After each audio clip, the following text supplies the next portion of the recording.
The automatic doors of St. Mary's Medical Center slid open with a soft whoosh, letting in the crisp autumn air along with Margaret Thompson. At 78 years old, she moved with the careful grace of someone who had learned to navigate the world, despite aching joints and a heart that sometimes skipped beats. Her burgundy leather handbag hung properly from her forearm, and her navy coat, though showing signs of age, was clearly well made and carefully maintained. Margaret paused just inside the entrance, taking a moment to adjust to the bright fluorescent lighting. The hospital lobby buzzed with its usual afternoon activity. Families clustered in waiting areas, their conversations mixing worry with hope. Staff members in scrubs hurried past, their sneakers squeaking against the polished floors. The familiar smell of disinfectant mixed with coffee from the nearby cafe filled the air. She made her way toward the reception desk, her sensible black shoes clicking softly against the tile floor. Behind the curved counter sat Jessica Clark, a nurse in her early 30s with shoulder-length brown hair pulled back in a practical ponytail. Jessica was absorbed in something on her computer screen, occasionally glancing at a stack of paperwork beside her keyboard. Margaret approached the desk and waited patiently. Jessica continued typing, her fingers moving quickly across the keys. A full minute passed. Margaret cleared her throat gently. "Excuse me," she said in her soft voice, refined by years of teaching Sunday school and leading community meetings. Jessica looked up briefly, her eyes doing a quick scan of Margaret before returning to her screen. "Yeah, what do you need?" The dismissive tone caught Margaret off guard, but she maintained her composure. "I have an appointment at 2 o'clock with Dr. Harrison." Jessica sighed audibly, and finally turned her full attention to Margaret, though her expression suggested this was an inconvenience. "Name?" "Margaret Thompson." Jessica's fingers clicked across the keyboard with obvious impatience. "Do you have your insurance card?" she asked, her tone implying she doubted Margaret had proper coverage. Margaret reached into her handbag and pulled out a well-organized wallet, extracting her insurance card with practiced ease.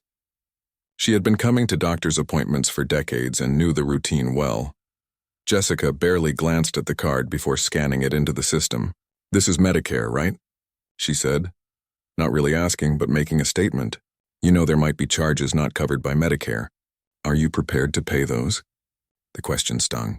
Margaret had been managing her own finances successfully for years, had raised 3 children, put them through college, and handled household budgets during her husband's medical career. But she simply nodded. "Yes, I understand. And you do understand that Dr. Harrison is a specialist? This isn't like going to your regular family doctor. The appointment might take longer and there are specific procedures." Margaret felt her cheeks warm slightly. She had been seeing Dr. Harrison for 3 years now, ever since her mild heart attack. She knew his office staff, was familiar with his procedures, and had never missed an appointment or failed to follow his instructions. But again, she kept her voice level. "Yes, I'm familiar with Dr. Harrison's office."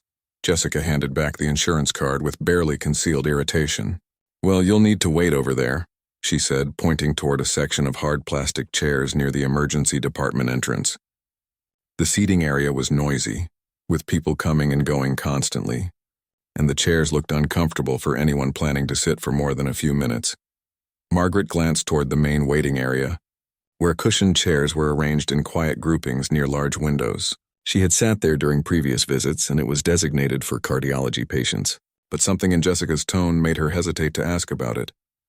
"How long do you think the wait will be?" Margaret asked politely. Jessica shrugged. "Could be a while. Dr. Harrison's running behind today. Medicare patients always take longer." She said this last part loudly enough for others nearby to hear, as if Margaret's insurance status was somehow her fault. Margaret made her way to the indicated seating area, passing by the more comfortable waiting section. She noticed other patients there, most of them appearing to be around her age or older. They sat in cushioned chairs reading magazines or chatting quietly with family members. The afternoon sunlight streamed through tall windows, creating a peaceful atmosphere. The plastic chairs Jessica had directed her to were indeed uncomfortable. They were the kind designed for short-term use, not for elderly patients who might need to wait for extended periods. Margaret settled into one as gracefully as she could, placing her handbag in her lap and folding her hands over it. From her seat, she could observe the flow of activity around the reception desk. She watched as other patients approached Jessica. A well-dressed man about her age walked up, and Jessica immediately smiled, standing slightly to greet him with obvious respect. Their interaction was warm and professional. Jessica directed him to the comfortable seating area without hesitation.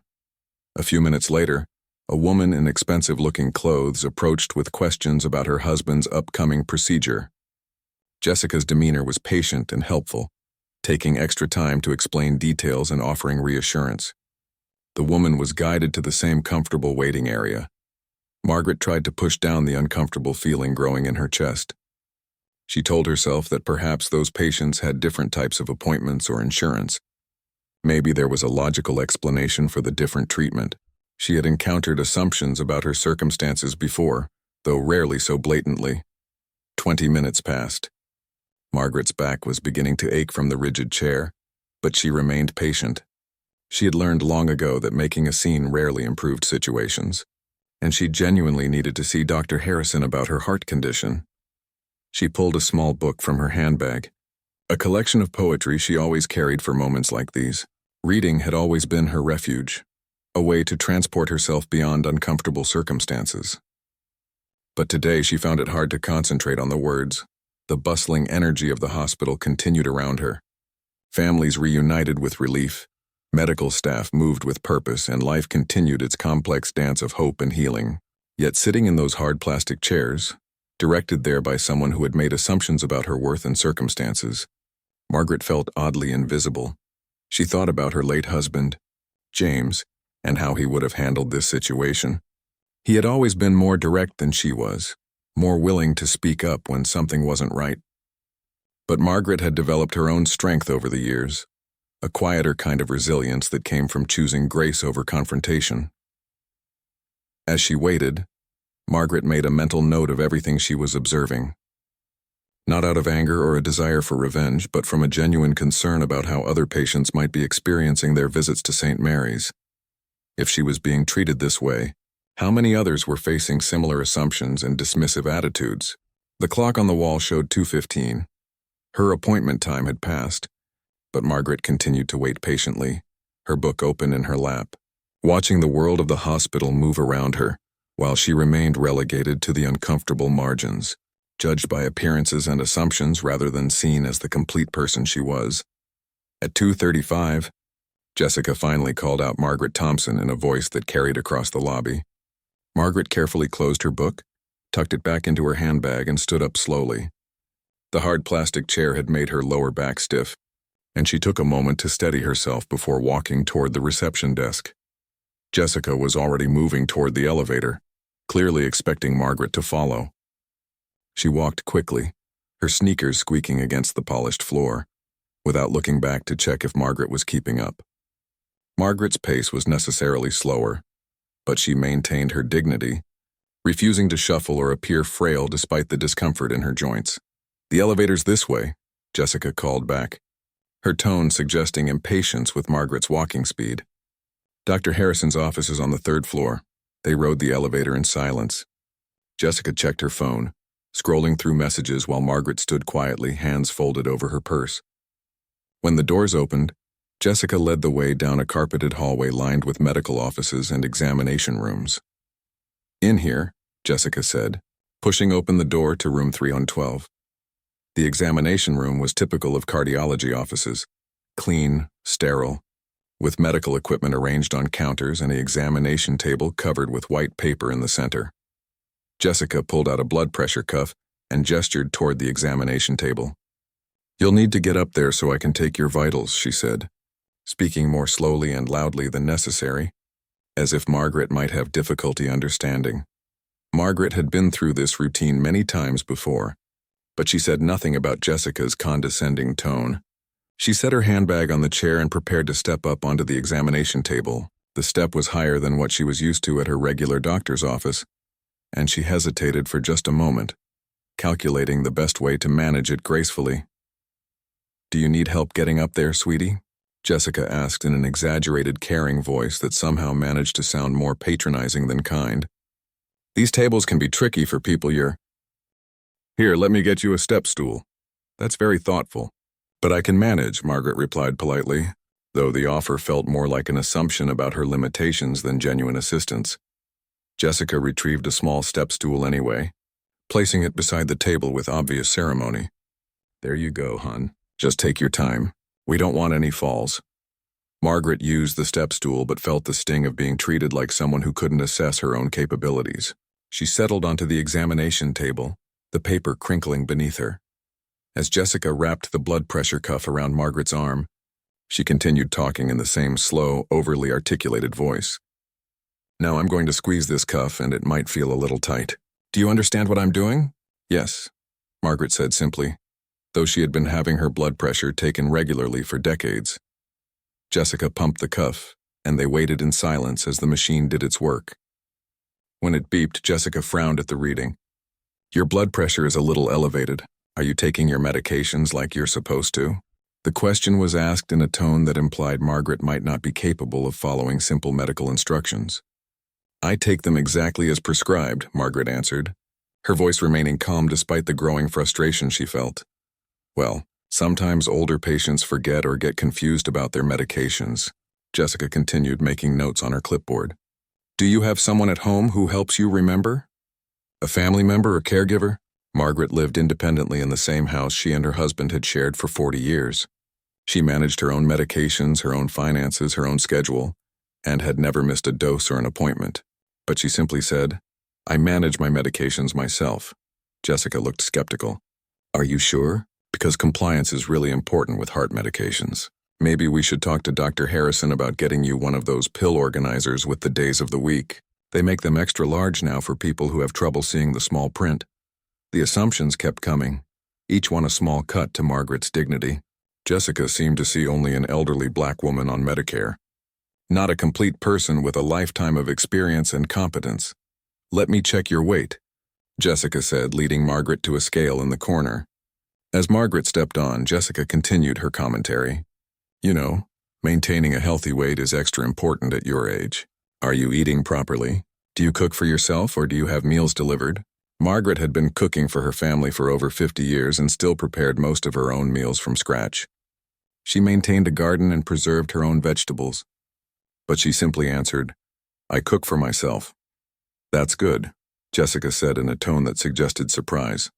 "Some of our older patients have trouble with that. The stove can be dangerous if you forget things." Back on the examination table, Jessica took Margaret's temperature and checked her pulse. Throughout the process, she kept up a stream of commentary that felt more like lecturing than caring.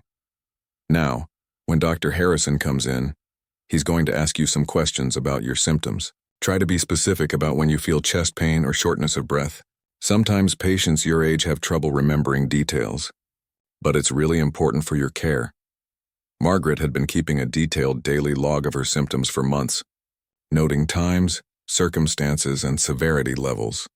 Dr. Harrison had praised her record-keeping during previous visits, but Jessica's assumption that she wouldn't be able to provide accurate information was just another in a growing list of dismissive comments. "Also," Jessica continued, "if Dr. Harrison recommends any changes to your treatment or medications, make sure you write it down.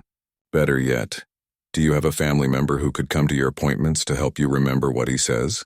The suggestion that she couldn't handle her own medical care stung deeply. Margaret had been advocating for herself and others in medical settings for years. During her husband's final illness, she had coordinated with multiple specialists, managed complex medication schedules, and made difficult decisions about his care.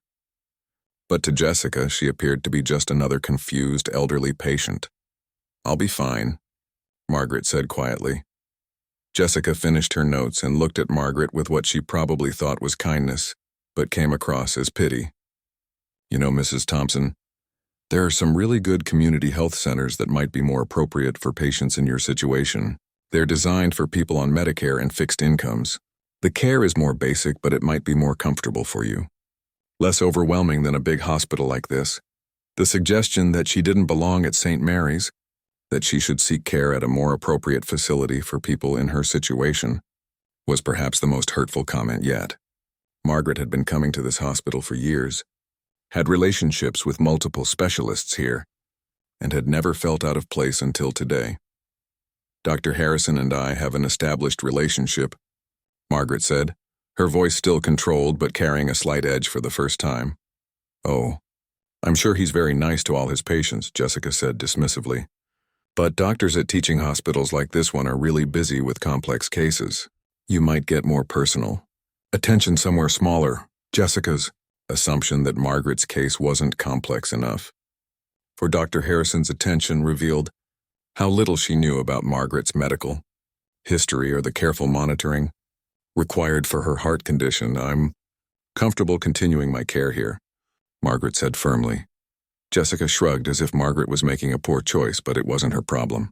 "Well, it's your decision. Dr. Harrison will be in shortly. Try not to take up too much of his time. He has a lot of patients to see today." With that final dismissive comment, Jessica left the room, closing the door behind her with unnecessary force. Margaret sat alone on the examination table, the paper crackling beneath her as she shifted position. The room felt cold suddenly, though she knew it was the same temperature it had been when she entered. She thought about all the assumptions Jessica had made, about her intelligence, her competence, her financial situation, her living circumstances, even her right to be treated at this hospital. Each assumption had been wrong, but more than that, each had been hurtful and unnecessary. Margaret had faced discrimination before in her 78 years, but it never stopped being painful. What made it worse was that it was happening in a place dedicated to healing, from someone whose job was supposed to involve caring for people. She straightened her shoulders and prepared to focus on her upcoming conversation with Dr. Harrison, determined not to let Jessica's treatment affect the medical care she needed. But the encounter had left its mark, reminding her once again that respect and dignity were not automatically granted to everyone who walked through these hospital doors. The soft knock on the examination room door came 15 minutes after Jessica had left. Margaret looked up from her book as Dr. Harrison entered, his familiar warm smile immediately changing the atmosphere in the room. "Margaret, how wonderful to see you," he said, his voice carrying genuine affection and respect. At 62, Dr. Harrison had been practicing cardiology for over 30 years, and his manner with patients reflected both his experience and his genuine care for the people he treated. "Hello, Dr. Harrison," Margaret replied, closing her book and setting it aside. The contrast between his greeting and Jessica's treatment was stark and immediate. "How was your trip to see your daughter in Chicago?"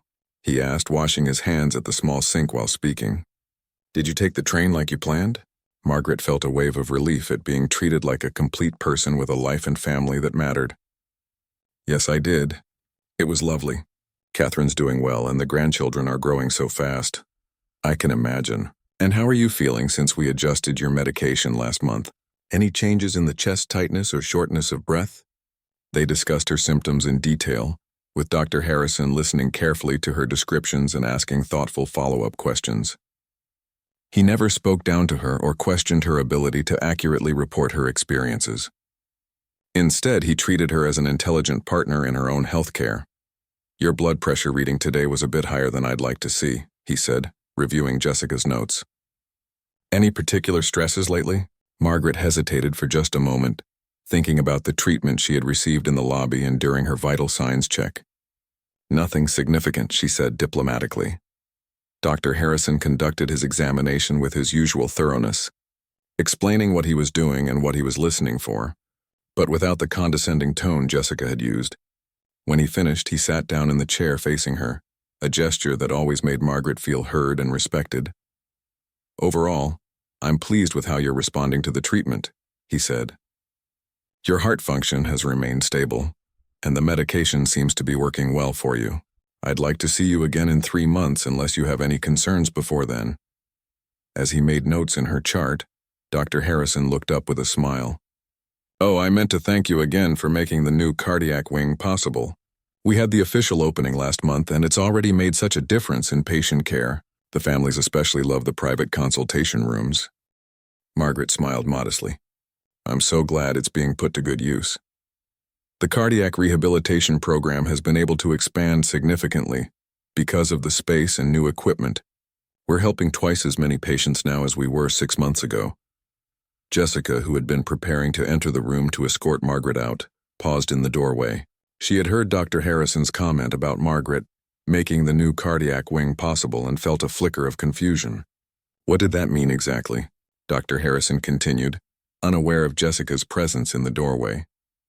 James would be so proud to see how his vision for cardiac care here has grown. I still miss our conversations about the future of cardiology. He was always ahead of his time with treatment approaches. He would love seeing how the department has evolved. Margaret agreed softly. He always believed this hospital could be a leader in cardiac care. Jessica stepped back from the doorway, her mind racing. Who was James, and why was Dr. Harrison talking about Margaret, as if she had some connection to the hospital's development? She decided to wait in the hallway rather than interrupt what was clearly a more personal conversation than she had expected. Before you go, Dr. Harrison said, I wanted to ask if you'd be interested in speaking to our new residents about patient advocacy. We're always looking for patients who can share their perspective on what good healthcare means to them. I'd be honored, Margaret replied. Patient voices are so important in medical education. Wonderful. I'll have my coordinator reach out to schedule something. Your insights would be invaluable. After Dr. Harrison left, Jessica entered to escort Margaret back to the lobby. The walk to the elevator was quieter this time, with Jessica seeming less sure of herself and more thoughtful. Mrs. Thompson, Jessica said as they waited for the elevator, Dr. Harrison seemed to know you quite well. We've been working together on my care for several years, Margaret replied simply. And he mentioned someone named James? Margaret's expression softened. My late husband. He was a surgeon. Jessica nodded, filing away this information. A surgeon's widow. That might explain Dr. Harrison's familiarity. But it didn't fully explain his comments about the cardiac wing. When they reached the lobby, Margaret thanked Jessica politely and made her way toward the exit.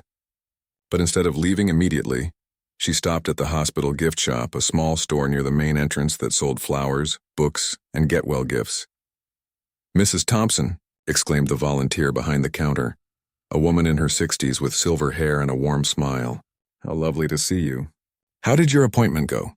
Very well, thank you, Helen, Margaret replied, browsing the selection of flowers. I wanted to thank you again for the donation that made the new pediatric play area possible. Helen continued enthusiastically. The children absolutely love it. Yesterday I watched a little girl who was scared about her surgery completely relax after spending time with the therapy dog in the new space. Jessica, who had been heading back to her desk, slowed her pace when she heard this conversation. Another donation? From Margaret? The families are so grateful too, Helen went on. Having a comfortable place where siblings can play while their brother or sister is being treated makes such a difference. You've really thought of everything. Margaret selected a small bouquet of flowers. Children shouldn't have to be afraid in hospitals. If we can make their experience a little brighter, that's what matters. Your husband would be so proud of everything you've done to continue his work, Helen said as she wrapped the flowers. Jessica had stopped pretending to walk past and was now listening openly. She was beginning to realize that Margaret was not who she had assumed her to be, but she still didn't understand the full scope of what she was hearing. These are beautiful, Margaret said, accepting the wrapped flowers. I think I'll take them up to the pediatric ward before I leave. That's so thoughtful. The nurses up there always love seeing you. Jessica watched as Margaret made her way to the elevator bank, moving with the same quiet dignity she had shown all afternoon. But now Jessica was seeing her differently. The puzzle pieces were starting to form a picture, though it was still incomplete. Back at the nurses' station, Jessica couldn't concentrate on her work.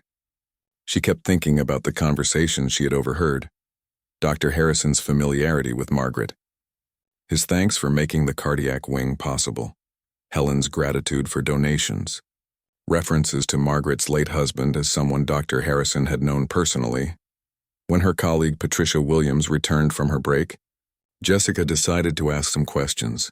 Patricia, do you know anything about a patient named Margaret Thompson? Elderly black woman comes to see Dr. Harrison. Patricia looked up from the chart she was reviewing. Margaret Thompson? Of course I know Mrs. Thompson. Why? I think I might have made a mistake with how I treated her today. Dr. Harrison seemed to know her really well, and the gift shop volunteer was thanking her for donations. Patricia set down her pen and looked at Jessica with concern. What kind of mistake? Jessica felt her stomach beginning to sink. I may have been a bit dismissive. I assumed she was just another Medicare patient who might have trouble understanding Things. Patricia's expression shifted from concern to something approaching alarm. Jessica, what exactly did you say to her? Nothing terrible, Jessica said defensively, though she was beginning to realize that might not be true. I just treated her like I would any other elderly patient who seemed confused about hospital procedures. Margaret Thompson has never been confused about anything in her life, Patricia said slowly. She probably knows this hospital better than most of the staff. Jessica felt a chill running down her spine. What do you mean? Patricia looked around to make sure they wouldn't be overheard, then leaned closer. Jessica, Margaret Thompson isn't just any patient. She's one of the most important people associated with this hospital. You really don't know who she is? Should I? Jessica asked, though she was beginning to fear the answer.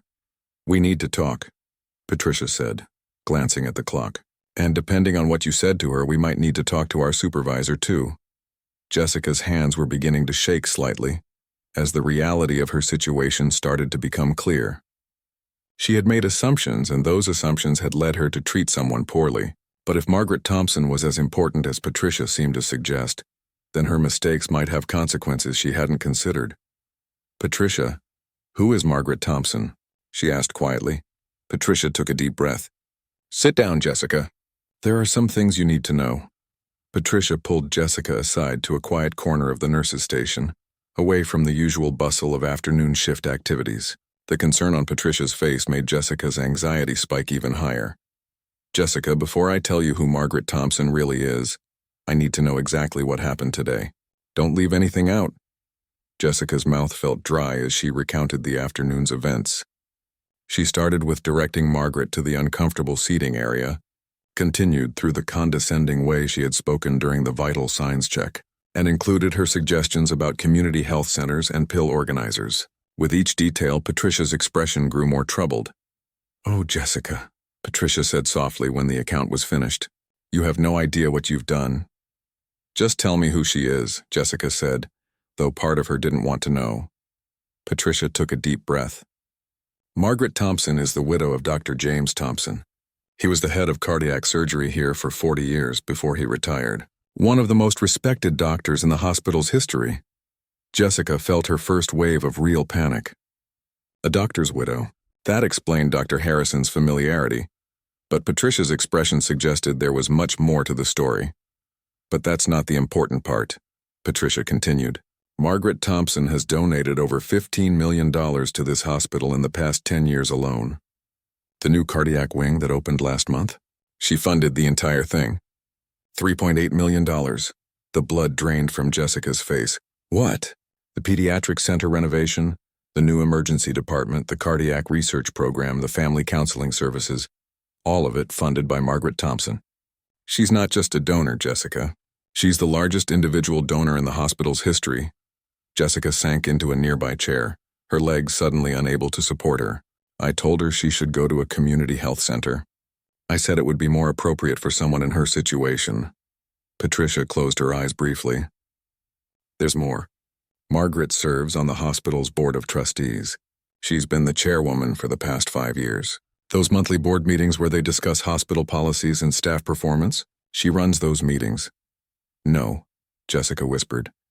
She also personally funds a scholarship program for nursing students from underrepresented communities. 12 students currently have their entire education paid for by Margaret Thompson. Each revelation hit Jessica like a physical blow. The woman she had treated as an incompetent Medicare patient who didn't belong at their hospital was essentially one of the people who made the hospital's continued excellence possible. But why was she alone today? Jessica asked desperately. Why didn't anyone tell me who she was? Why isn't there a note in her file? Because Margaret specifically requested that she be treated, Ling. Any other patient when she comes for her appointments, Patricia explained. She doesn't want special treatment when she's here for her own care. She wants to experience what all patients experience. The irony was devastating. Margaret had gotten exactly what she asked for, the treatment that any elderly black woman might receive. And that treatment had been dismissive, condescending, and disrespectful. She comes here sometimes just to observe, Patricia continued. She'll sit in waiting areas or walk through different departments to see how patients are being treated. She's never looking to catch anyone doing something wrong. She genuinely wants to understand the patient experience so she can make informed decisions about where to focus her donations and advocacy efforts. Jessica felt sick to her stomach. So today, when I was treating her like she didn't belong here, she was getting a first-hand look at how patients who look like her are treated when staff don't know who they are. The full scope of Jessica's mistake was becoming clear. She hadn't just been rude to a patient. She had revealed to one of the hospital's most important supporters that discrimination and bias were alive and well in their supposedly caring institution. "There's something else you need to know," Patricia said gently. "Margaret Thompson is one of the kindest, most gracious people you'll ever meet. If she were vindictive or mean-spirited, she could have you fired with a single phone call. But that's not who she is. What do you think she'll do?" Jessica asked weakly. "I don't know. But I do know that she'll handle whatever she decides to do with more class than you handled her visit today." Patricia's words stung because they were true. Jessica thought about Margaret's calm responses to every condescending comment, her patient politeness in the face of dismissive treatment, her dignity even when being directed to uncomfortable seating like she wasn't good enough for the main waiting area. "Patricia, I need to know more about her. I need to understand who I was really talking to today." Patricia glanced around to make sure they weren't being overheard, then continued in a low voice. "Margaret Thompson isn't just wealthy, Jessica. She's smart. She has a master's degree in education and spent 30 years as a high school principal. She raised 3 children, all of whom are professionals. One's a judge, one's a doctor, and one's a college professor." Each detail made Jessica's assumptions seem more ridiculous and hurtful. After her husband died 5 years ago, she could have withdrawn from public life. Instead, she's become more involved in community service and philanthropy. She serves on the boards of 4 different charities, mentors young women entering professional careers, and somehow finds time to personally visit patients in the pediatric ward every month. She visits patients. She reads to the children, brings them books, and sometimes just sits with families who are going through difficult times. The kids call her Grandma Margaret. Some of the nurses joke that she provides better emotional support than our actual counseling staff. Jessica thought about Margaret's gentle manner and realized that her bedside presence would indeed be comforting to frightened children and worried families. But here's what really shows you who Margaret Thompson is, Patricia continued. Last year, a janitor's son needed expensive surgery that the family couldn't afford. Somehow Margaret found out about it. She paid for the entire procedure and the family's expenses during the recovery period. She never wanted credit for it.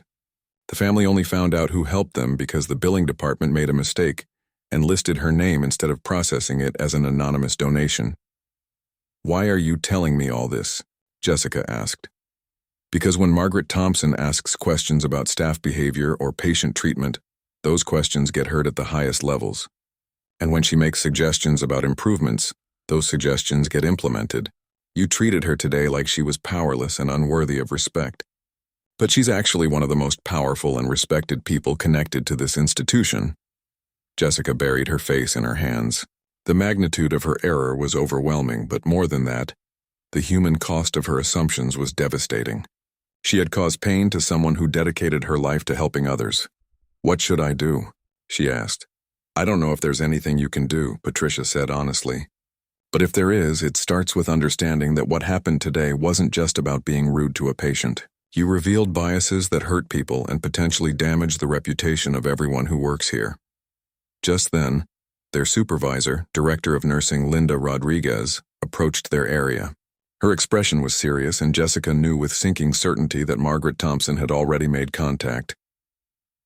"Jessica, I need to speak with you in my office," Linda said. "Patricia, you should come too." As they walked toward the administrative offices, Jessica realized that the woman she had dismissed as just another Medicare patient who didn't belong at their hospital was about to teach her a lesson about consequences, dignity, and the power of treating every person with respect. The question now wasn't whether she would face repercussions for her behavior. The question was whether Margaret Thompson would choose to use this teachable moment for constructive change or as an example of what happened when staff failed to live up to the hospital's stated values. Jessica was about to find out just how powerful kindness and grace could be when wielded by someone who had every right to be angry but chose a different path instead. Linda, Rodriguez's office felt smaller than usual as Jessica sat across from the nursing director's desk. Patricia had been asked to wait outside, leaving Jessica alone to face the consequences of her actions. Linda was reviewing something on her computer screen, her expression unreadable. "Jessica, I received a phone call about an hour ago," Linda began, her voice calm but serious. "Mrs. Margaret Thompson contacted me regarding her visit today. She didn't file a complaint." "Exactly, but she did ask some very specific questions about our staff training programs." Jessica's heart was pounding so loudly she was sure Linda could hear it. She asked whether we have cultural sensitivity training for our staff, whether we provide education about unconscious bias, and whether we have policies in place to ensure all patients receive respectful treatment, regardless of their appearance or insurance status. Linda paused, studying Jessica's face. She also mentioned that she had observed some interactions today that concerned her about the patient experience at our hospital. Jessica found her voice, though it came out smaller than she intended.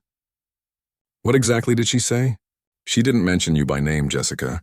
She simply described her experience and asked what we might do to ensure that other patients don't have similar experiences."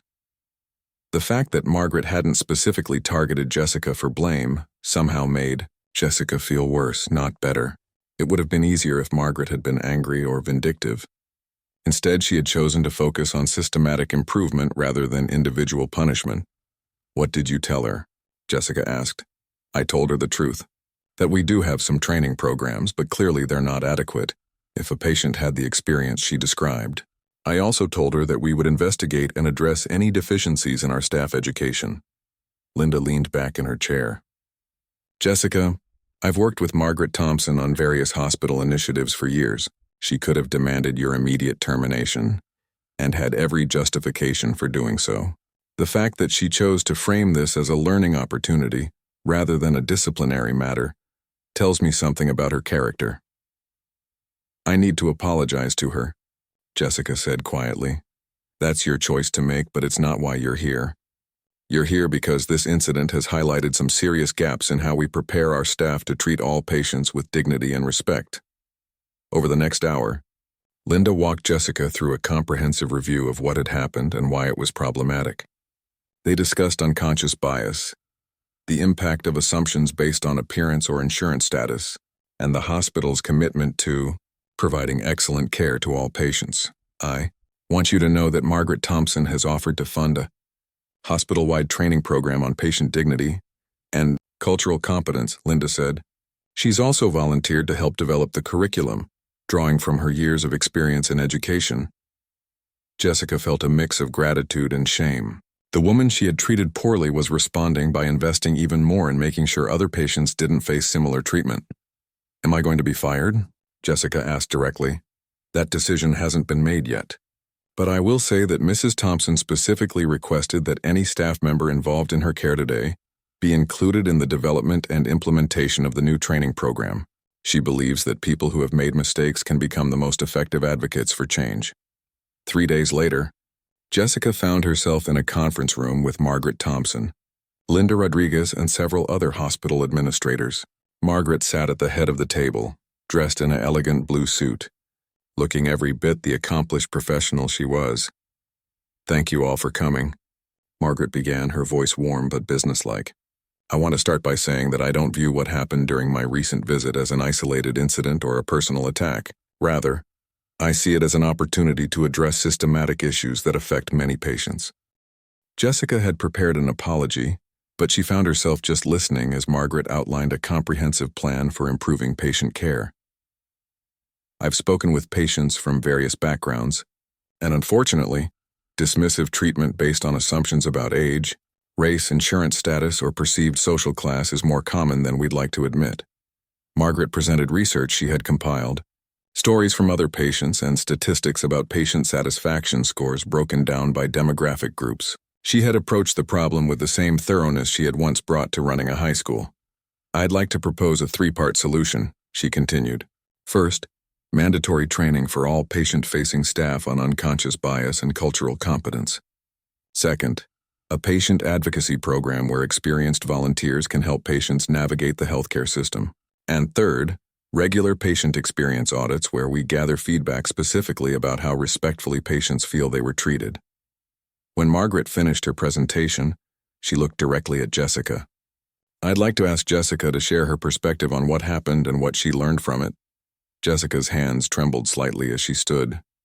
She had been dreading this moment, but she also knew it was necessary.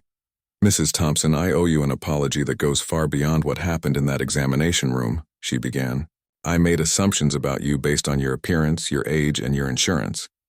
I treated you as if you were less intelligent, less capable, and less deserving of respect than other patients. Margaret nodded, encouraging her to continue. But the worst part is that I didn't treat you poorly because I'm a bad person. I treated you poorly because I had unconscious biases that I never examined. And that means I've probably treated other patients the same way without even realizing it. Jessica's voice was stronger now. You could have had me fired and you would have been justified. Instead, you're investing your own time and money to make sure other patients don't experience what you experienced. That level of grace and commitment to positive change is something I hope to learn from. Margaret smiled for the first time since Jessica had started speaking. Thank you for your honesty, Jessica. That kind of self-reflection is exactly what we need to create real change. Over the following months, Jessica became one of the most vocal advocates for the new training program. She shared her story with new employees, participated in role-playing exercises, and worked with Margaret to develop scenarios that would help staff recognize their own biases. The program was so successful that other hospitals began requesting information about implementing similar initiatives.